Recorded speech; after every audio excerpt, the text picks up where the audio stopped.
Hi, and welcome to the Route to CISO podcast. It's me, Chris Rides. I'm going to be your host, and I'm going to be chatting to seasoned Chief Information Security Officers about their career journeys. We're going to be unencrypting their real-life stories and searching for the hidden keys to help you fast-track your cybersecurity career. Season 2 of the Route to CISO podcast and part 2 of my conversation with Lori. Lori Anello, Fifth Third Bank. We were just getting to the end of your time at GE and just moving into Fifth Third. So I want to hear more about that and then what you've been up to over the last sort of 4 or 5 years. So yeah, let's jump in there, please. Awesome. Well, when we left off last at the Batcave, I was making that shift from General Electric being there for that long over to Fifth Third. And I will tell you, and poor Fifth Third when I say this, but it didn't necessarily excite me to go to a bank at first. It was a local bank. I knew about it. I was a customer, longtime customer of it. So clearly I had respect for the company. But I was like, how much am I really going to like a bank? We'll see. But I really wanted to make the move because I knew some of the leaders over here and I kind of knew what they were doing and how their mind worked. And I thought that would be a great place to continue to grow, right? Because I know them and I know I will gain something from working for them.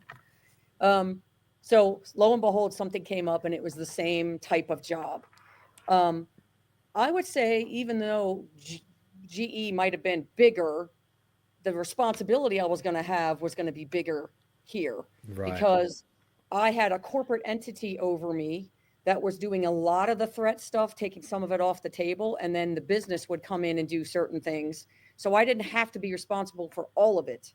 Yeah. But when I came here, I was going to have to own all of it, right? So I'm like, it's similar, but now game on. Put the rubber to the road on what I learned from all these great people I worked with. Yeah. And I lead a team that really owns the whole thing. Yeah, buck stops with you now. Right, exactly. So I came over. There was a mix of people I didn't know.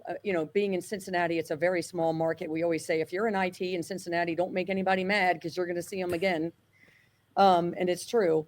So I knew a lot of people here. We do a lot of trading of resources across the companies in Cincinnati. So I knew a lot of the people and even some of the people on my team I knew, but I hadn't worked with them in a long time. So it was a great opportunity to get back with some of those people and do something different. So I made that shift over to that team and it was fantastic.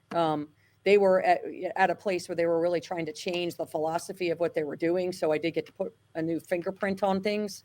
And I thought a lot like the CISO I was working for because I had worked for him before. So a lot of that way he thought is kind of what I learned and how I thought. Sometimes that's good or bad, right? You don't want to have groupthink, but this was an important philosophy that we both shared. So I knew that I would be able to build on that and I would get support from him on how I was thinking about the space. So it was a great opportunity. So that I really hoped to be in that job for a good 3 or 4 years. GE tended to push you along after 2 into something new, which was great, especially early in your career. But I was getting to a place where I just wanted to really sink my teeth into something for a while. So I was like ready to settle in for at least 3 into a job. Well, you said you loved it. You said that was one of the areas you loved the most. Like even at GE, it was you hadn't finished with that area, right? So kind of makes sense. I can imagine as you get later in your career being moved on because the company thinks it's best for you to be moved on doesn't always sit that well with people. So yeah, exactly. So hoping to be there. Right. And I'm, let's just say on the back 9 of my career, not the front 9. So I'm looking less for titles. I was not chasing titles anymore. I certainly obviously wanted to be compensated appropriately for what I was doing, but it wasn't necessarily about a title, although banks are really into titles. So I had to learn that. I didn't know that at first, right? But so some of that matters in certain environments, but that wasn't what I was out for. It was like the type of job and just having responsibility and being able to contribute strategically. So I was able to do that for sure. So I was fine. What did I think I was going to do next? To be perfectly honest, I had no idea. I was like, let's do this for 3 years and then I'll decide, right? What would come next, right? Because all my career, when you do well, good things come to you versus you have to go chase things most of the time. So this is one time where I wasn't thinking about it too much. A little before 2 years in, my boss came to me and said, we're probably going to have to change some things around coming up soon. And I always have to think about who a successor would be. I see you as that person. And I'm like, what does that mean? Are you leaving? What's happening? Yeah. No. But would you consider being my successor? I was like, well, I'm usually not, I'm not the risk taker, remember? So I'm like, I Yeah. gotta think about this for a minute.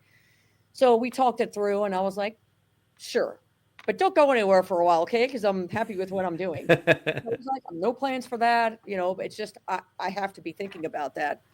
I'm like, okay.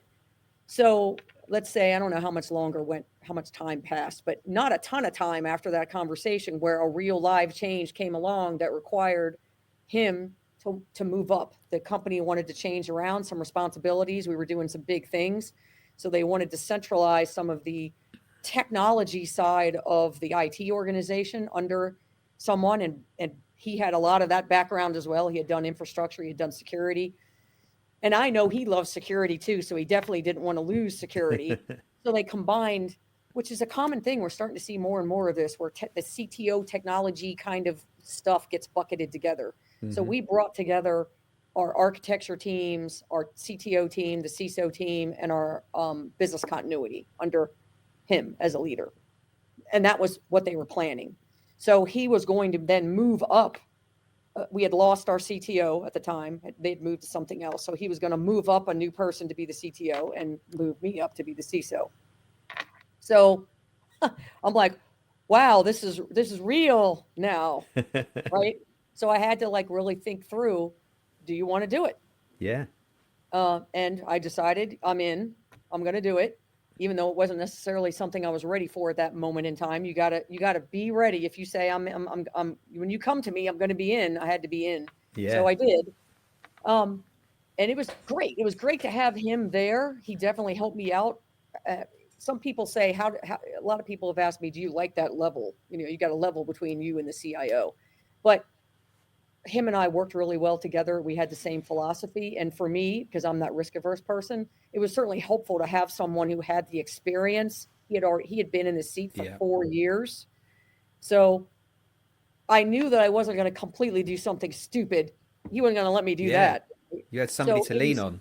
And you'd worked that's with them right. before as well. You knew each other very well, right? It's a trust level, thing there. Absolutely. So obviously, as I learned more, he gave me more rope to hang myself if I was gonna. Yeah. And I would say it took a good year to really settle into that role. And it's very different, being the threat leader. You're at the tip of the spear. You're at the front of the line, right? You are fighting the battles. People think what you do is the coolest thing on earth because people always think that's what security is, and it's so much more. And there's so many more cool aspects to it. But that's where most people gravitate when they think about it. So they always want to know, how many times do we get attacked? What are the threat actors doing? How does it work? Right? Like I was in the early days taking my friend to lunch, right? Like, well, how does that Yeah. all work? So you have to mourn your old thing to allow yourself time to go to the new. So even though like mourn, what are you talking about, Lori? I'm sure you got paid more. I'm sure you got more responsibility. How do you mourn that? Because I liked what I was doing. So I had Yeah. to figure out how to do that next job. It was a big leap and it was a tough year.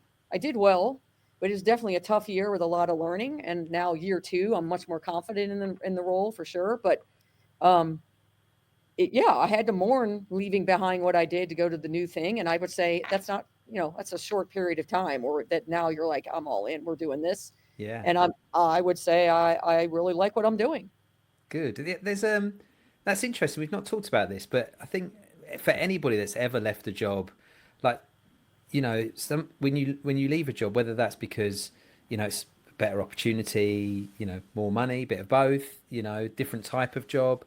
There's always elements, or at least for unless you've really been put off from what you were doing before, there's always elements of things that you miss, right? And I think so. Anyway, most people I miss. I think there's even elements, unless something it's been pretty bad, then when you join the new job, there's always a period of time where you're thinking, oh, I do miss that. Did I do the right thing? Was it the right Right. thing for me? You're still in touch maybe with people. For you, it was still within the same company, right? So probably even closer. You can see it all going on. So yeah, Right. there is that period of time, and I don't think it's a period of time that many people speak about. Right. it's completely normal to sort of feel that way. So yeah, It's that's happened a great. couple of times in my career. Not every time I've switched like that, but there's been a few times where you're like, I know I can't do that forever. And it's good that I go to the next thing. So take a minute, feel bad about it, and then get ready and be excited and be all in, and let yourself be okay with it's okay to be a little sad that you're leaving behind that thing because you're moving on to the next. Right? It's like Yes. moving out of home, out of your house when you go to college, right? You're a little sad, but you're also super excited. Yes, yes, there's always that mix. Yeah, you're right. I mean, I think being kind to yourself is important in any job, and just as much in security, if not more, because of the stress and pressure that like we're under in our industry. For So, sure. you know, don't don't see that as a weakness. And I think most good people and good bosses and good management don't see that as a weakness. You know, they see that as a strength to be able to talk about that sort of thing and allow yourself to grieve part of a job, which you totally can do. So no, that's great. Well, look, so you're a CISO now. You've been a CISO for a couple of years now, and you were saying about mentorship and Brian and Deneen and if you look at the CISOs that are out there, and I know you know a bunch of them. You know, we know a bunch that we both know. Um, who are the ones out there that you think that person is doing a fantastic job?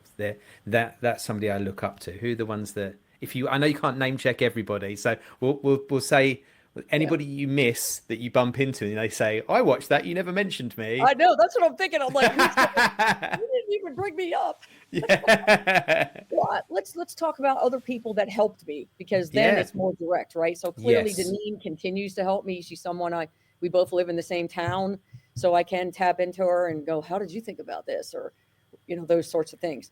But early on, there was someone that Brian knew in his circle that he introduced me to, and she pulled me into some forums and things like that were going on locally. Um, and not only did she just do it at, because he asked her to, but she really like put her arm around me and said, how can I help you? Her name's Lisa Heckler, so I'm going to embarrass her. She's a CEO for Care Source, and she's also now one of those that has both IS and the technology side. um, so early on, Brian hooked us up, and she just reached out her hand to me and took me to lunch a few times and said she goes, I've been in this seat for a little while. What's on your mind? What bothers you? What scares you? What are the things you're struggling with? And we just formed a friendship out of that is just unbelievable. And I told her I've never had someone that I knew nothing about at all do that for me. That's so So lovely. now I'm trying to figure out who can I do that for, right? Because it's just an Yeah. amazing thing when someone does that for you. Yeah. The And it's ability someone that to, doesn't know you from the past, right? That their fresh perspective on where you are at that point in time in your career and can give you a completely different perspective than somebody that's known you for a very long time. yeah, it doesn't have to do it, right? They do it out of the goodness of their heart, and I'm sure that they would be proud to know that then the person that they did it for is looking to then pass that on, right? You know, That's right. somebody did that for me, it made a huge difference. I want to be able to do that for somebody else, and so yeah, I think that's great. What when you think about those people, what obviously other than their empathy and their ability to give, what are the attributes you think actually make them a good CISO? So what are their CISO attributes that you Yeah, think? that is a fantastic question. And it's probably the most important attributes have nothing to do with IT skill or IS skills, right? Right. Cyber skills. I think it's um, being a clear thinker, Hmm. um, because so much is going to come your way. People want you to be a gatekeeper, right? Hey, the CISO said it was okay. Oh, that's you got to balance that out, right? Well, what are you telling people? How are you responding to Yeah. things? And then how are you, when you actually do have to make a decision clearly, quickly, and succinctly? But also don't make it seem like you're always making decisions, because then people are like, well, the CISO said it was okay, Yeah. right? So that's a trap. So clear thinking is super important. I do think empathy is really important. So for all those people that believe that they will stay in cyber the entire time and make their way to CISO, I'm not telling you can't do that, because you Hmm. can. But what you don't gain from doing that is empathy. So I've had to be the software developer adhering to the software compliance, security compliance requirements of that. I've had to be the infrastructure person, trying to make sure that I'm remediating all the vulnerabilities and I'm doing my system architecture according to our standards and doing the right encryption. Um, you know, walking in the shoes of those for which you now are trying to really encourage, because it depends on the role. Most of the time, just because you're the CISO doesn't mean you have this hammer to beat over people's heads. You still got to convince people something's the right thing to do when it's the right thing.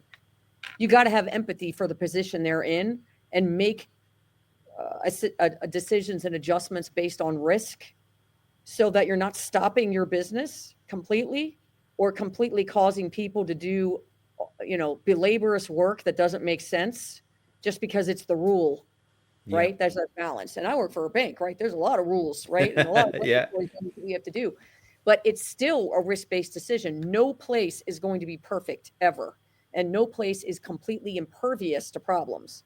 It's a matter of making decisions where the biggest risks are, so that you're taking, we call it defensible actions to ensure that you're protecting things where the highest risk is, and maybe not being as risk averse, right, in areas where you can take more of a risk, right? So being empathetic is hugely important, because if you're not going to be a good enabler to your business. You're just going to be the person who's the gatekeeper. Yeah, you've caught in a few things all at once there. That when I ask this question, business comes up a lot, understanding the business, and that's what you're talking about. But you're going that next layer deep, because you've got a perspective from their end of being the person that's having security things thrown at them. You got to do this, you got to do that, and it's stopping you from doing your job. And so when you've been under that, you can put your other hat on and think, right, if I'm sitting in that seat and somebody wants me to do this, which is what I would like them to do, what's the impact for them? How are they going to react? How can I do it in a way that enables them to do their job rather than stops them or makes them, do the right thing? And I think that's consistently the CISOs that I speak to, and the ones that I think are doing, they're doing very well. That sort of personality, that sort of, you're right, it is empathy for the people that are going to be impacted by whatever you're doing, is a high attribute for them. So I love that. I think everybody could be more empathetic all the time. We should be thinking about, we should absolutely be thinking about how things and what we want to do impact others. And as you say, you always balance it. It might have an impact. It might be something that's not going to be a great impact on them, but it needs to happen. And sometimes that is the case too. But yeah, I love that. We'll have to see if we can get Lisa on here as well. She's amazing. Yes. Yeah, I'll have to do that. Well, that's great. I'm going to turn it a little bit away, and we're going to talk about recruiting and hiring, because a lot of people that watch this are people that they're all different levels. So we have people that are trying to get into the industry, that are looking at this for future reference.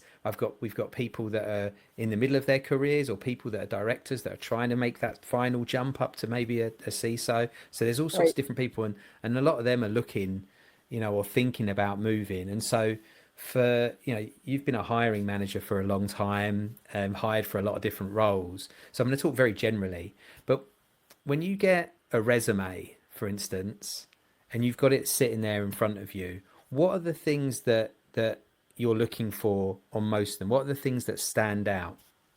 Yeah. Depending on the role, you may be cursorily looking for, is this person even in the stratosphere of experience of what I'm looking for? That's the first pass. Nowadays, I don't have to do that. Somebody else does that level for me. I've had to do that before, right? Yeah. Like, so are they even in the ballpark? Someone, a waitress trying to be a software developer or something, right? So generally speaking, are they in the ballpark? So that's a scan. You're just scanning it, right? Then, the type of role I'm trying to hire for, both soft skill as well as technical skills, is there evidence that they can do that sort of work? So let's say I'm looking for someone to be a product owner. Certainly, if they've been a product owner, that's awesome. But have they had to lead a big project? have they had to talk to or broker priorities across multiple teams, Yeah. right? Do they have the type of role that evidences that they can manage through a difficult situation? A lot of this comes out in interview too, right? The resume is so much harder to glean some of that sometimes. But I think that's why you have to craft each resume to the type of job you're trying to get and not always use the same exact resume for everything. I'm not saying completely rewrite it, but you might want to adjust some of the action words and some of the accomplishments that you highlight at the top or the beginning of the resume to the things that are where you're trying to go so that they Yeah. jump out at the person.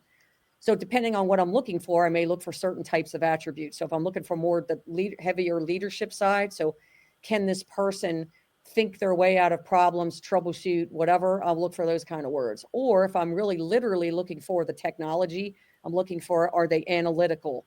Have they done the types of jobs that drives that kind of thinking, even if the last job wasn't necessarily the exact thing that I'm hiring for? Um, Yeah. the interview is really when that comes out, right? Right. Yeah. And that Because was going to be my next question. So this is perfect. So yeah, tell me about like interviewing and what you see there, what you want to see. I want to see someone, they could be, you don't have to talk incessantly the entire time, and you don't even have to answer immediately.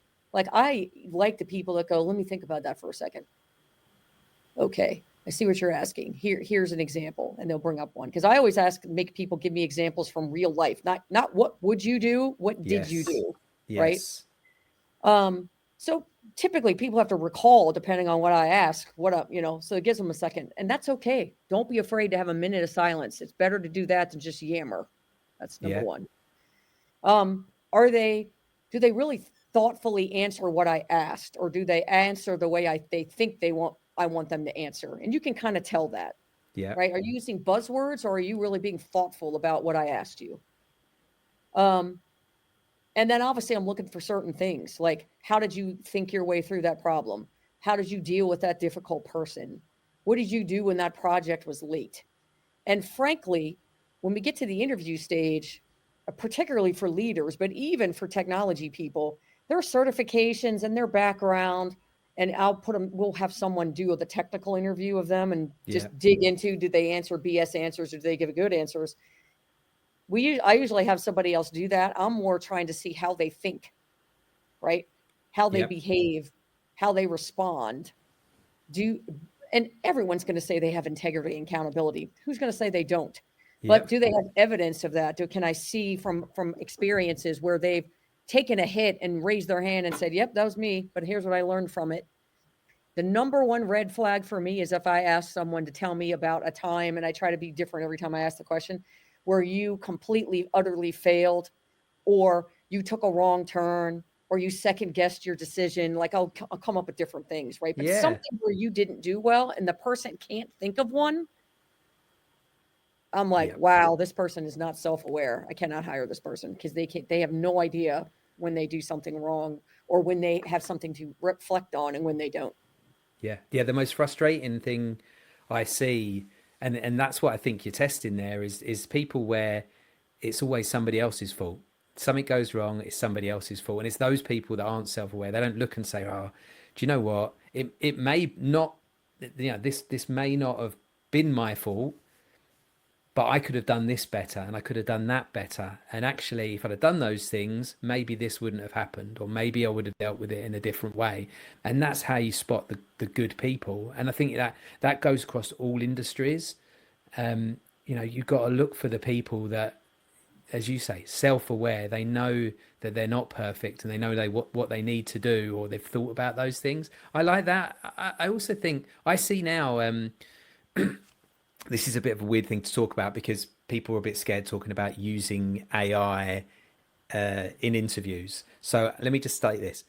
I'm not saying use AI in an interview because you're going to get called, and I'm hearing it happen. People that have got chat GPT and it's listening to the questions and, giving them answers and stuff. It's just not, at the moment, it doesn't give you back in a way that your personality would. You're going to get found out. But what you Right. can do, and I think works well, is you can get AI to ask you, I'm interviewing for this job, ask me some questions around this, right? And then Practice answer interviewing them. with AI. Yeah. Yeah, absolutely. And Yeah, and that's a good one. I've started to see a few more people doing that, and they can practice the soft questions. Give me a few soft questions. Um, Give me some questions around challenges I've had.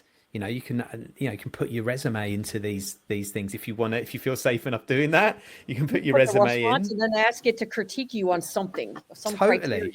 Yeah, Yeah, exactly. it's That's a great idea. such a powerful tool, and so I think there's so much nowadays that people can do. Um, is there anything when obviously you have multiple stages before they get to you.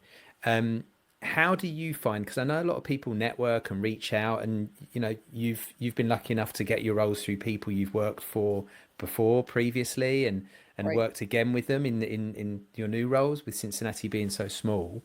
Do you have any recommendations around networking or what people can do to make that a strength of theirs? Yeah. I always say, and I have a whole talk I do on this, so I'll do the seriously abbreviated version of it, which is um, you have to first plot what do you want? What do you want? Right? Right. Like right now, it doesn't have to be what I want 10 years from now. What do I want right now? Because guess Yeah. what? It's going to change. You're going to think you want something, and then you get to that point 5 years later, and you're like, I'm kind of in a different spot than I expected I'd be. So it's going to change. So don't worry about 15 years from now. Worry about what's the next couple of steps I'm looking to get to, and then what do I need to do to get there? So I almost call it like a branding. So I had a branding problem, right? I didn't have this pedigree of cyber. Hmm. So getting someone to trust me in the place I was because those people knew me already, even though I didn't have this perfect pedigree, people knew what I was capable of and was willing, even in a leadership position, willing to give me a chance in that space, knowing that I'd leverage the experts, learn as much as I could. I'm a crazy person. I want to learn. So I do reverse mentoring and all kinds of things, right? Because I want to understand what it is that they're doing and Yeah. empathize with their position. So I try to learn as I'm in there, Hmm. but they knew I would do that. So that's the perfect opportunity to pivot. It's hard to say, I'm doing A and I want to do C and I'm going to change companies at the same time. It's not impossible. It's just more difficult because Yep. you got to, how are you going to stand out to people? So one way to start to stand out is that networking aspect. And today it's easier than ever because of social media too, right? So I have a really mindful way when I was actually thinking about leaving GE the first time when they pulled me back in, right? um, how do I get out there more? I had been at the same company for 19 years and all my networking was within that giant company. I realized that I'd done all that through Cincinnati all those years, and I didn't barely know anyone in Cincinnati unless they had been an XGE person, Right. right? Pretty much. So I'm like, we got to change that. So what's going on in Cincinnati? What are some of the groups Yeah. that are there? What online groups can I join? So get involved into cyber topics, join the conversation, right? Post information that because what's simple to you is not simple to someone joining. Because at Yeah. first I thought everybody knows this already. No, they don't. People at my level might know it that have been around, but someone just getting into it or just interested in it might not know it. And they'll choose to follow me because they know me. So I'm teaching them something by sharing something. So I definitely have less time today than I did then to go out on social media. I try to do it once a month Yeah. now. I was doing it once or twice a week. I'd go out Okay. and what did I pick? I even curated that. Where am I going to choose to do this? Yeah. So Twitter was still big. LinkedIn was getting big again. It kind of died off for a while, and then I think it's making a comeback to some extent. So I just did not like Twitter. It was too busy for me. Yeah. And I Yeah. wanted more of the visual aspect, and I liked LinkedIn better. So I just chose that's where I'm going to go. So I picked LinkedIn to be my professional branding. And then anything personal, I picked, Facebook and Instagram were at the time were Yeah. the thing. I'm like, I'm not going to talk about work on those. I'm not mentioning Yep. where I work. I'm not even saying I'm interested in cyber. That's personal. LinkedIn's where I'm going to do all the work stuff, right? So, and I said, what am I going to do? I'm going to join certain groups. So there were groups I picked. I talked to people. What's a good group to join? What was worthwhile to you? Was that a waste of time? So then I got it down to just a few because then you can go too crazy and you're in too many. Yeah. and then really commit to them, right? If you're going Yes. to join that group, commit to that group, right? So I think that helps get your brand out there, even if you're not perfect in it yet, because now you're known for it. And guess what? Most employers will go and look to see what you've been doing, Yeah. Yeah. right? And in a small community, word of mouth spreads too. So when you're in a smaller market like Cincinnati, obviously people are going to start to go, oh, Lori's now doing cyber things, right? So that's super important. And even if you're staying in the same company to do that, right? Because now you're also telling the external world, right? And you're getting known and you're going to learn things. And your company should like that as long as you're not, you got to, different companies have different approaches on you going out and being Yeah. public. So you got to make sure your company gives you the guidelines on what you can talk about or say. But once you do that, it's good for them if you're doing things in a positive light, because it would Yeah. eventually reflect well to them as also, right? Yeah. So 100%. brand, that starts to say, what's your brand? What do I want to talk about? Where do I want to talk about it with? What kinds of things am I going to invest my time in, right? And that will change as you evolve. So first it was just cyber, and then I got into cyber, so now I'm in it. So now what more do I want to do in cyber? I want to stay in that threat space, so I was focusing mostly in the threat space. But then what, even within that, what can I do? So I'm like, I want to encourage young people, so I started leaning into places where early career people were, because I wanted to encourage more people to come into the field. Right. So you're honing in on what that brand is, but that also gets you that recognition. So now people are thinking of you that way when you're not in front of them. Yep. So Jeff Bezos says brand is what people think about you when you're not in the room. Right. That's a nice way to put it, because like it for some people, I feel like the word brand has become a bit of it's like a dirty subject. It's one like, "Ooh, brand, I don't need to have a brand," and I think Right. like call it something else, reputation. You might care Reputation. what your reputation is, right? You may well Right. care about that, even if you don't care about your brand. And so, yeah, I think you're spot on. And I love what you said about like the different groups as well. I've been involved in a lot of different groups, and moving from LA to Vegas. Vegas is a lot smaller, and so the groups are smaller. They don't meet up quite as often. You go to two of those, and you already know most of the people in the room. So when you go to the third one, people are like, "Oh, hey Chris, how are you doing? Last time we spoke, you were doing this." And so it doesn't take a lot. It just takes a bit of a regular commitment, which is Right. exactly what you said, a regular commitment to the ones that you can make, and all of a sudden you're building your network. And that's such a strong thing to do, whether you're looking for a job or not looking for a job. Just having the right network. It might well be your company ends up recruiting, and you bump into somebody that you can introduce back into your company, so it works Yeah. for everybody. So yeah, I think that's great. I think networking's so important. Well, look, we we've had a great conversation. Everybody else has had a week in between. We've had it straight through with a little bit of a stop. But it's been such a great conversation. I always end on the same question, and so Uh-oh. I'm gonna do that. Don't worry, it's not too scary. Um, the final question I always end on is if you could go back and whisper in the ear of your early career self, having all of this wisdom and all of this experience, what's the one piece of advice you'd go back and give yourself? Don't be so afraid, right? Don't be so The afraid. risk averse, remember I kept saying that? So Yes, yes. clearly fear sometimes got in my way. Fear of failure, fear of not knowing enough, fear of what people would think of you, right? We all have different types of fears. So I Hmm. think sometimes it got in my way. Yeah. Yeah, I Yeah, can imagine it, like, and it's interesting you say it, because I think it's one of those things where the more experience and the wiser you get, the more you realize there's less to be scared of, that's because right.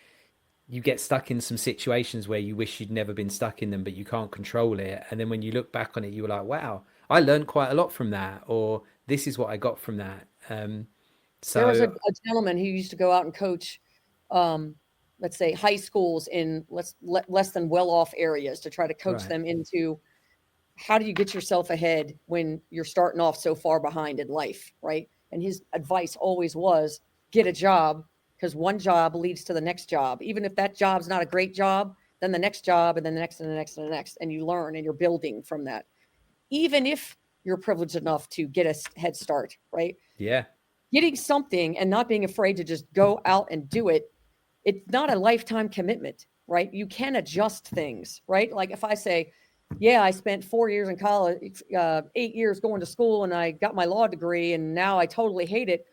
Yeah, you did spend a lot of money on that, but it's still not impossible to say, what adjacent to this can I do that still leverages what I spent that money on to go do? And it's still not a death sentence. You know what I mean? Yes. It's not, it doesn't have to be forever. And I think that's what young people coming up will get so caught up in, is like, oh my God, how am I going to decide what to do? You don't have to. Just go get something and learn from that. And you don't have to stay in it forever. And you can see I kind of have a diversity of stayed somewhere a really long time, and then stayed a few places less long, and then stayed another place a really long time. But even in the places I stayed a really long time, it's because I kept getting opportunities to move. Right. So I didn't just stay static. So your career is going to go up, down, back, forth, whatever. But as you look at the line across the trend, if you're doing it right, you are making those moves up, but it's not a straight line. And this is the other thing I always say. It is not a destination. The thing is, what you got to learn is the journey is the fun part. Yes. There is no destination, right? Because there's always the next thing. Yeah, those people that I said that are always constantly, right, what's next, often are the ones that aren't enjoying the point they're at. They never get a chance to, right? They never get a chance to be present. So, well, look, thank you so much. This has been great. I've really, really enjoyed it. Hopefully it hasn't been too painful. Not at all. This is totally enjoyable. Good stuff. Well, look, thank you so much. I want to thank the audience for joining us as well. And obviously thank Lori for spending her time with me talking about her career.